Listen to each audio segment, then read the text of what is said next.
the only thing that I could see happening is if he decides to play like how do you say his name? Kelly or whatever his name is in goal. And if that happens, then it's like we're desperate. Like it's the end of the road. Because I've never seen that guy start for us ever. So if he's in goal, we should be worried. But I see Adrian starting. Hopefully the defense pattern up so the ball never has to reach him.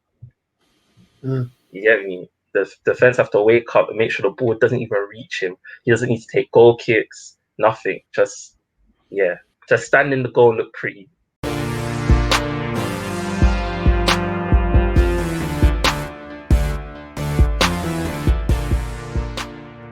I guess there's only one place to start. Oh, is there? Is there only one place to start? Because, I mean, we're probably going to start somewhere. There's two places to start, isn't it? Yeah.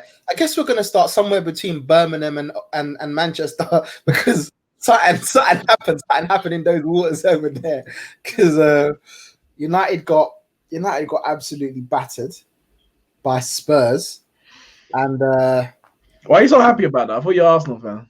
Well, I like to see everyone get banged once in a while. And I'm surprised at how happy I am because it's Spurs. But I just love someone holding L's. And to have it twice in one day, I mean, it was like Christmas come earlier. We were live after the Man United game because we couldn't believe, those of you can go back and watch that, but we couldn't believe that Man United got banged so hard. We had to go live. And then whilst we were live, it was a madness going on at Aston Villa. But I guess, Carl, what do you make of the goings on at Old Trafford first of all? Because I guess that was the first game to go on. Like, what is your thoughts looking back at that now? I mean, everyone's had their say, and pretty much, everyone's pretty much spot on. Neeks has had their say. Gary Neville's had his say. Evra's had his say. I mean, I've had my say. And you know what? It was worse than just the performance. For me, the worst thing on the day was the mentality. The performance could have been absolutely horrendous, but if they showed some sort of mental strength and not giving up. You got Marshall throwing slaps, and then when they're 10 men down, literally it was literally like they were throwing the game. There was no mental strength. There was no from both the players and the manager. The manager should have taken shown encouragement towards the players and try and put some mental strength in them. Change the game, make a substitution instantly. Okay, we've lost one of our forwards. We've got to tighten up. Maybe if I bring on another midfield player, compact the midfield, or if it's to bring on another defender and try and hold the game at 2-1 for as long as possible. And neither did anything. The players didn't react. The manager didn't react. Everyone just sat there or just stood there and just let proceedings happen. And for me, the worst thing on the day, like I said, was the mental strength, just the unwillingness to even try and fight. It was actually horrendous. Do you think that it's more down to the individuals on the pitch, or that they didn't get Ollie's message?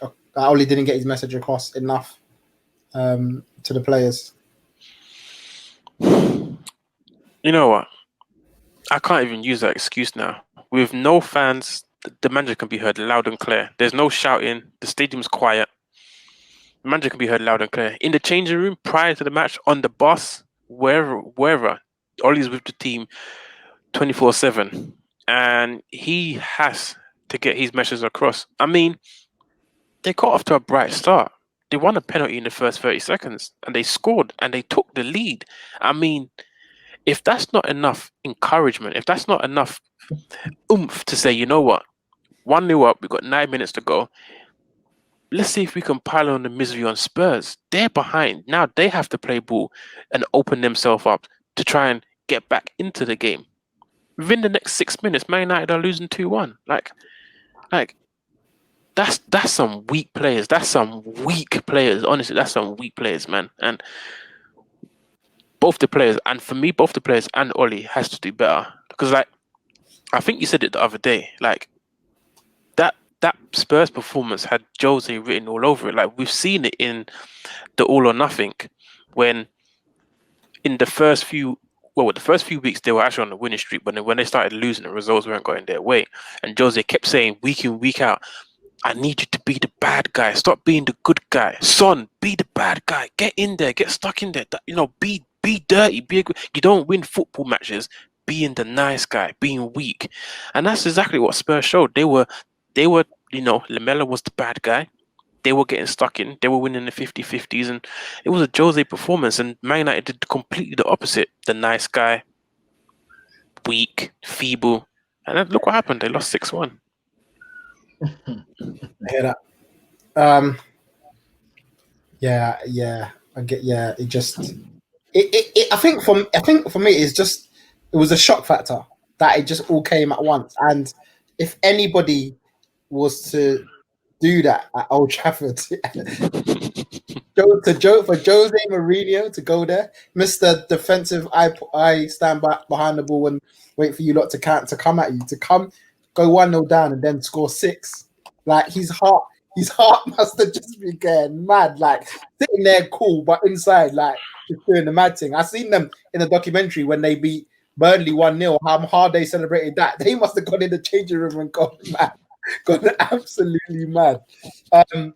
Now listen, Neeks, I mean, we've spoken about the board, we've spoken about Ed Woodward, we've spoken about Matt Judge and the Glazers and all of them lot, but in terms of on the pitch, the 11/10 bodies that were on that pitch on Sunday, is there an issue for Man United at the moment? And I guess maybe not. Maybe it's not even just that. Maybe it's Palace and Brighton as well. But is there an issue with the squad that you have at the moment on the pitch? Definitely, there's definitely an issue. I mean, where do you even start? I think you have to start, I guess, with the manager. The manager. They say the buck stops with the manager. I mean, at Man United, the buck doesn't stop with the manager. But as far as results go and performances, the buck stops with the manager. Oli has to get rid of the 4-2-3-1. He needs to dash it away. Finish it's not working. It's not working. Now, the reason why I say it's not working, we played it as a means of necessity at the majority of last season, because Pogba was out for most of the season. He wasn't a fan of Matic for most of the season, and we were playing Scott, McTominay, and Fred, and they are functional midfielders at best.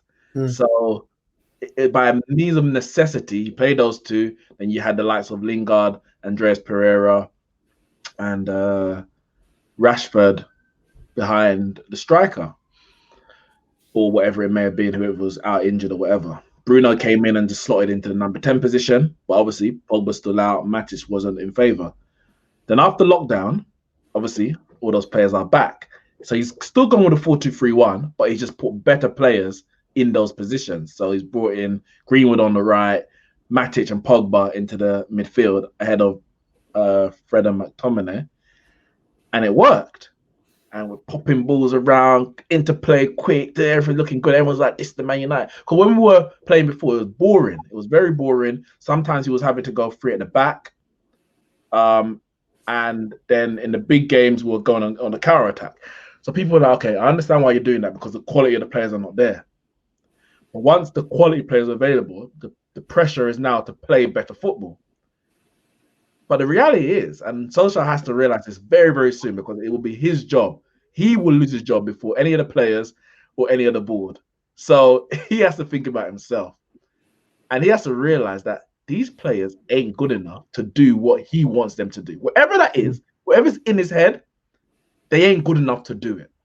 And he wants to play this attacking football with a high line. And the players are not good enough to do it.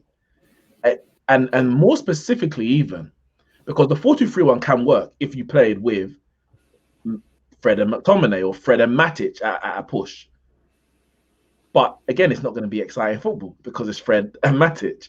And then you're leaving everything up to the front four really to do a good job. we brought in Tellez now, so he can help as well. Wan-Bissaka and Shaw, they didn't really offer anything attacking wise, but the quality of the players we actually have, or should I say, the quality of the best players we have, does not suit a 4-2-3-1. Pogba and Matic in that midfield is a disaster waiting to happen in a high pressing league, high intensity league, because they don't have the legs. Matic never really had it, and he's not coming back anytime soon. And that's not Pogba's style of play. Pogba's also not very disciplined enough to sit in a two-man midfield where you're going to need him to sit in that two-man midfield. So if the quality of your players is your forward line and your attacking midfielders. So you need to play a style of football and a formation that allows them to do that job, and then the defenders or defensive midfielders to do that job. You can't be putting attacking players into defensive positions and wondering why we're not solid defensively or as a team, not just in terms of the back line. So we need to ditch the 4-2-3-1. I did say in terms of the weekend, for me, that midfield had to be Fred and Pogba, or Matic and Bruno. You had to have legs in that two-man midfield. You had to, because Spurs were going to come with the energy. And he went with the two that, yes, got him to the top four with the football we're playing after lockdown. But you have to be much more tactically astute to not just, you find one formation and playing style and just stick to it forever. No, you need to change from one game to the next. Van der Beek has come into the squad and looked good every time he's come off the bench or started. Pogba hasn't started the season well, whether it's down to fitness or form or otherwise. You have to make a decision. Pogba's not looking good. Maybe you see in training that Matic is maybe not match fit. I don't know. You have to make these big decisions, and he has to be ruthless because, as I said, the guillotine will come down on his neck before anyone else. We need to really go back to basics and solidify. So that could be going back to a three at the back. And now that you got Tellez, you can play that wing back, the left wing back, and you go with two strikers. Of course, Marshall's out for 3 domestic games, and then you can find a way to then you got a solid back 3, and then you can play 2 out of your 3 attacking midfielders in Bruno, Pogba, and Van der Beek alongside a Matic or a Fred, depending on how you want to go. We just need to really go back to basics, and if you don't concede any goals, you can't lose the game, and really take it from there, because this gung-ho approach that we seem to be going with, the players aren't good enough to do it, or the coaching is not good enough for the players to implement it. So he needs to really stick to what has worked, even if it ain't pretty. It's a results business at the end of the day. And in terms of the players on the field, as Carl said, they're weak mentally. They are weak mentally. One thing goes wrong, and everything they break down.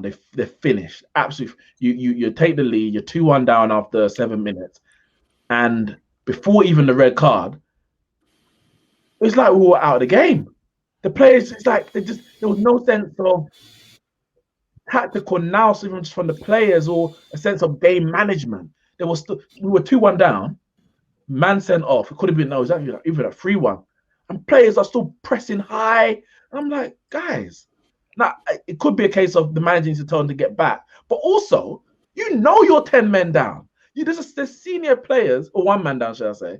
There's senior players on the field, and you've got 4 man pressing high, and you're wondering why you're getting caught on the counter. Like it was poor game management from the coaching staff and from the players. And yeah, Solskjaer needs to go back to basics, press the reset button, or he's going to be out of a job. And the next, I guess, after the international break comes the big lump of fixtures of was it Newcastle, then PSG, Arsenal, Leipzig, Chelsea. So you're looking at 5 or 6 big games coming up all at one time. Do you expect Oli will change it, or do you expect it will stick? And I hope for the best. What, with the formation that? Yeah. No, he has to change it. Honestly, I don't know what he's gonna do, but he's got 2 weeks, and I can't believe that over the next 2 weeks, the solution that he's gonna come out at the end of it is same again. It can't be. It's impossible. It's impossible. That you can't have. If there was a game tomorrow, we didn't have that. It's plausible that you might just take a man out and put another man in. It's plausible. But you can't have 2 weeks to really sit on this and mull on it with all your staff while all the players are away. And the best thing you're going to come up with is say, we go again, lad. Nah. And it's because it's not just one game. It was like the first game of the season. We played 5 games this season in all competitions. And 3, I would say 4 of the games were, 3 of the games were poor. And one of them were bang average, the Luton game. And the Brighton, the Carabao Cup was okay. We haven't really played good in the first 5 games. Now, the question is, why is it taking him 5 games? Maybe, if it's going to be 5 games for him to actually realize that and change it. But that's the reality. He can't go another 6th game with Matic and Pogba. I don't care how Pogba plays in France. He could bang a hat-trick every game. Or he could be the most solid defensive midfielder in every game for France over this international break. He should not be starting the next game. 100%. And there's a number of other players who will be very, very lucky to be playing that Newcastle game. Very, very lucky. All right. Nat, I want to come to you because I want to know if we have to now put some respect on Tottenham's name. Are they going to be a force now that we have to say, you know what? Because no one had them in the top 4 in our predictions, and we'll get to that. But no one had them in the top 4. Everyone 5th, 6th. Certain man was struggling if they're going to put them 6 or not. Now we know the team. They know they got Bell. They've brought in another striker now in Vinicius. Do we now have to consider them as a definite top 4 contender I mean, Harry Redknapp said that. Harry Redknapp said they're contender. Don't listen to Harry, man. What I'm saying, people are talking about them now. People are talking about Harry. Say, you know what? They'll win. I think they'll win it. And the thing is, it's so funny because Jamie Redknapp was laughing at him, laughing at him hard. But 2 years ago, I remember this on the debate. Sky Sports had that debate show. He said, "Squad that Spurs have, I expect them to be challenging Man City for the league." And then they fell off and they still finished in the top 4, but they were nowhere near league title challenges. But Nat, do you think that it's time we now put respect on Tottenham's name and look at them as a potential challenger for the top 4?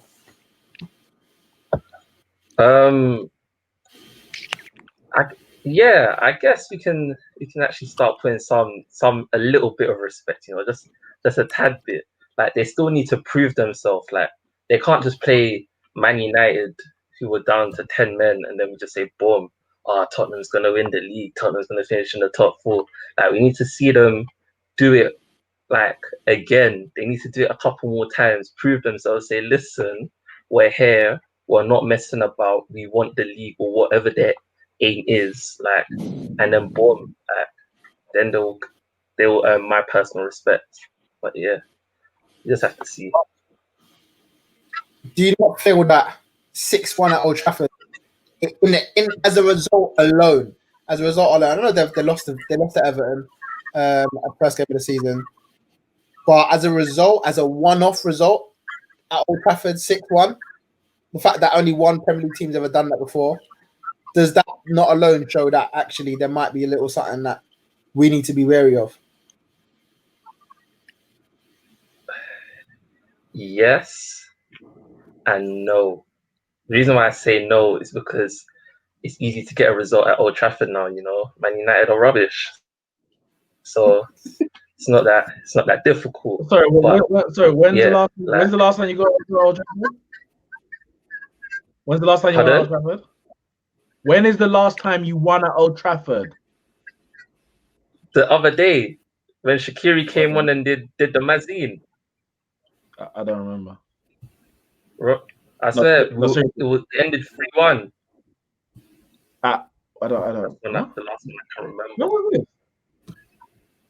When was this? Don't you remember? Shaqiri came on, super sub, banged in 2 goals. No, seriously, it was probably like 2 seasons ago, I think. Oh, is it? I don't remember. And I'm sure we beat you when Adam Lallana came on and That scored. was at Anfield, last- man. Shaqiri was Was at that Anfield. I Yeah, don't man. That remember. was at Anfield. Adam Lallana, that was 1-1 last year. Yeah, when's the last time you won at Old Trafford? Answer my damn question. It must be the Shaqiri goal then. It must be the time That was Shaqiri at scored. Anfield. That was at Anfield. When was the last don't- time? Have you got that stat for us, right? It was probably when Alright. what's it called? Gerrard got his hat trick of pens. I don't know. So 2014. So how easy is it for you to get results at Anfield? You tell me. I mean, at Old Trafford. Listen, Spurs beat you lot 6-1. Listen, That's I'm what just we're asking. talking about here. We're talking about Liverpool. I'm just asking. It's not easy, but you don't do it. All right, Nat. Short turn now. We need to dissect this. We need to dissect this. No, we need to. We've now, you've had a couple of days to mull over it now. You seem. I just want to know your feeling. So you just see Man United lose 6-1 at Old Trafford. Your Sunday's complete because you got Aston Villa away. Get a win, 1-0 or something. Last match of the day. Don't even think about it. Cool.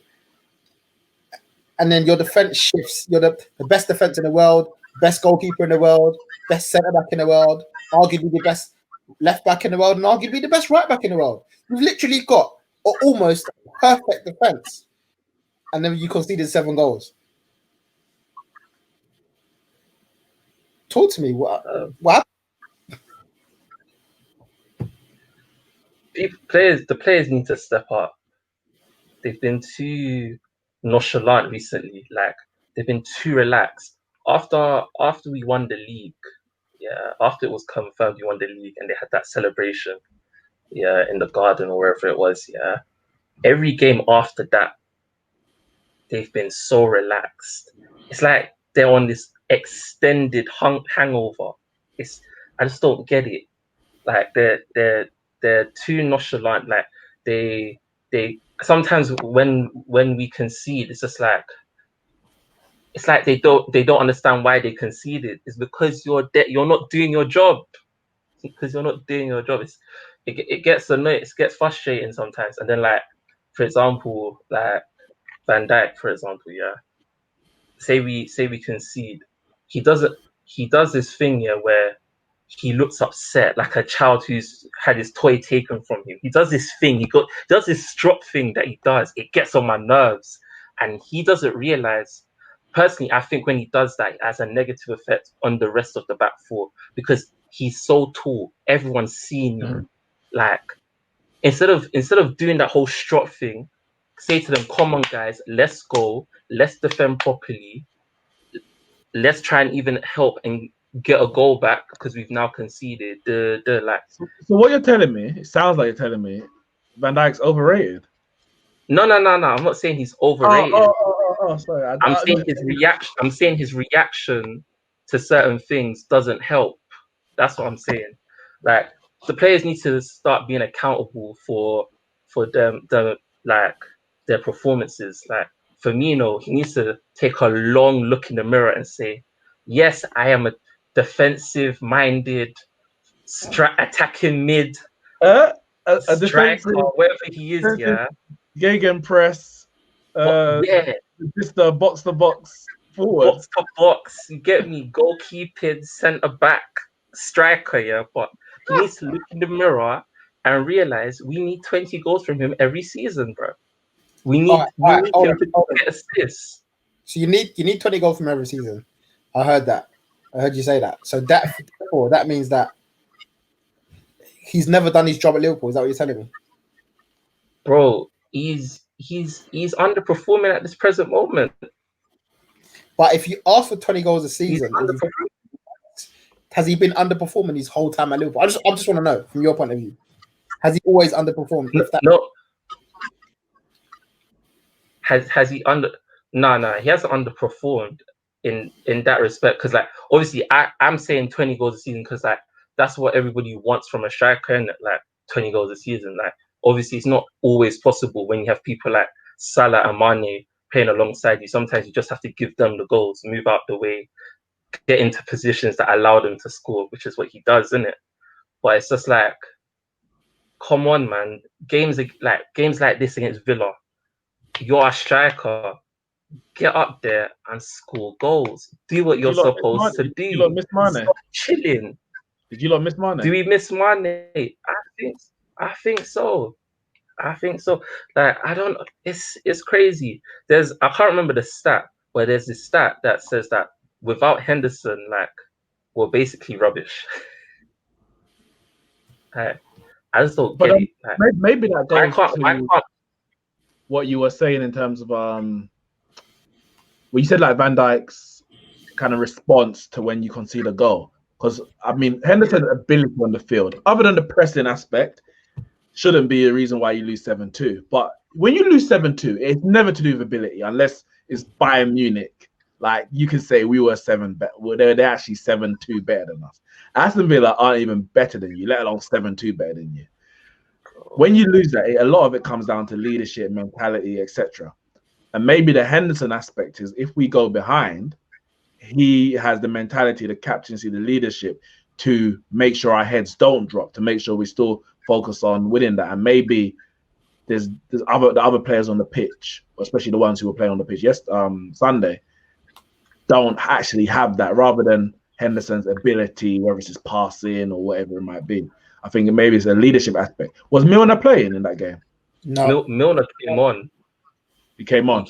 So maybe it's like, when Henderson's not there, even though Milner ain't got the ability, he's got that leadership that you're like, well, if he's on the pitch, he ain't going to let it get away from them. We might still lose the game because he's not good enough, but he ain't going to let the game get away from us because he's a captain. There are people saying that if Henderson doesn't start, Milner has to start in terms of that aspect. Because I guess Milner's the vice captain of the club, I guess, isn't he? He's the one that always gets the armband. And then after that, it's Van Dijk. So you might say he's the next one, probably in the dressing room and on the pitch, that can get a hold of the players and get them moving. But then I guess the problem with that will be when you now have a squad of midfielders as Liverpool have, and Thiago and Keita and Ox when he's back. You've now got a bunch of midfielders that you've got to fit into your team. Fabinho to fit into your team. Can you afford to really put someone like Milner in there when you've got the quality of the others? Just for his leadership ability. Yeah. Take someone's place somewhere. When are you not going to start having an honest conversation about Joe Gomez? Joe Gomez. Does Fabinho have to play centre back now? Is that what it is? Because apparently he bossed Chelsea at centre back, and Joe Gomez is getting ripped every time I see him these days, torn to pieces. I don't know what's happening with Joe Gomez at the moment. I feel like he should take the international break to take a break from football. Just relax. Drink some water. Read a book. Say again? Huh? He's got 3 games in the week. He's got England. He's got more football than he had before. Ban England, man. That's not an important thing. He needs to just take a break. He needs to say he has corona so he can take 2 weeks off. Because he just needs to a legal party and then invite some girls back to the hotel. If he invites some girls back to the hotel, they'll kick him out of the squad, isn't it? So, or just Klopp needs to now step up, because this could arguably be Klopp's biggest challenge as Liverpool manager. You've just lost 7-2. Does he now need to step up and say, right, I ain't going to take you out the team for 2-3 weeks. You might not even make the bench. I'm going to just rip you out of that team and you need to rest. You need to come out there, not even rest. You need to just mentally get right. Does he need to now manage? And the same thing that I asked Neeks, I guess, about Oli having to make the change. Can Klopp really? Because, I mean, again, you got 2 weeks off. Alisson's still going to be out. You're still going to have Adrian in goal regardless for the next game. We don't know whether Thiago and Mane will definitely come back into the squad after coronavirus. So, does Klopp say, again, if I ain't got Mane, then Jota's going to play, Salah, Firmino, and we're going to go again? Or do you think he'll make the change? He will make the changes from that last game? No, I think he will make changes. I don't know who specifically will come in, because you don't know. Maybe a couple players might get injured on the international break and stuff like that. So we'll see after that. But I do see him making changes. Like, you never know. Milner might have to play left back. Like, I don't know. Like, anything can happen. So we'll see. But yeah, it's just we've got 4 keepers at Man United. Would you like one? no. We're recalling Karius back. Wait, is that Just went official? on loan, but we told the plane to do a U-turn and come back. He's on his way. You lot Karius. might utilize the championship market between now and October the 16th, because I mean, Adrian is terrible. He was decent at West Ham.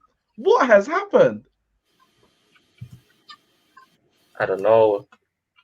I think he's still on a high from the Super Cup when he made those 2 penalty saves or 1 penalty save that let us win. Like, he's still buzzing from that. I don't know what's wrong with him sometimes. Like, he rushes out and then he realizes, he's like, wait, what am I rushing out to do?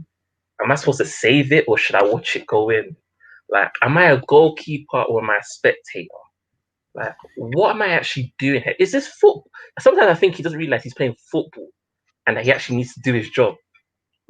Like, it's very simple. Save goals. It's not that hard. Are you worried? Or do you think this is like a blip? Am I worried? Or do you think Am I worried? No, I'm not worried. It's a blip right now. I saw a stat. If we lose, I was gonna say that I saw a stat with Adrian that he's never been bought. He's only gone to a club on a free transfer. No one's actually paid money for him to come to a club ever in his career. That's crazy. But the thing is, you say all this about Karius coming back. The way you man treated Karius after that Champions League, and the way you man are going on now, what's the day he makes one mistake, and that's it? Boom, the same thing. Send him back on the plane, send him out. Now I get you got your first team goalkeeper with Alisson, and he's number 1, whatever. But clearly the man's made a glass because you can't say quit for 38 game as a goalkeeper. And you replaced the other goalkeeper, Karius, with Adrian. Adrian now needs replacing, but you only realised that one day before the transfer deadline. Yeah, there must be panic going on in that Liverpool rank because they can't get a good enough backup. I say Maynard's got 4. We have 4. Yeah, but got 3 different keepers as well. We have 4. We have Alisson, Adrian, Kellier, the Irish guy, and Andy Lonergan. Those are our 4 keepers. Do you think one of them will play? We're gonna play Adrian. Like, that's what's gonna happen. You should have asked us for Romero. We're only charging. We're only charging 10 million to Merseyside clubs. Everton didn't take us up on the offer, but you should have. Nah. The only thing that I could see happening is if he decides to play like, how do you say his name? Kellier or whatever his name is in goal. And if that happens, then you know it's like we're desperate. Like, it's the end of the road. Because I've never seen that guy start for us ever. So if he's in goal, we should be worried. But I see Adrian starting. Hopefully the defense pattern up so the ball never has to reach him. You get me? The defense have to wake up and make sure the ball doesn't even reach him. He doesn't need to take goal kicks, nothing. Just stand in the goal and look pretty. That's all. Because, guy,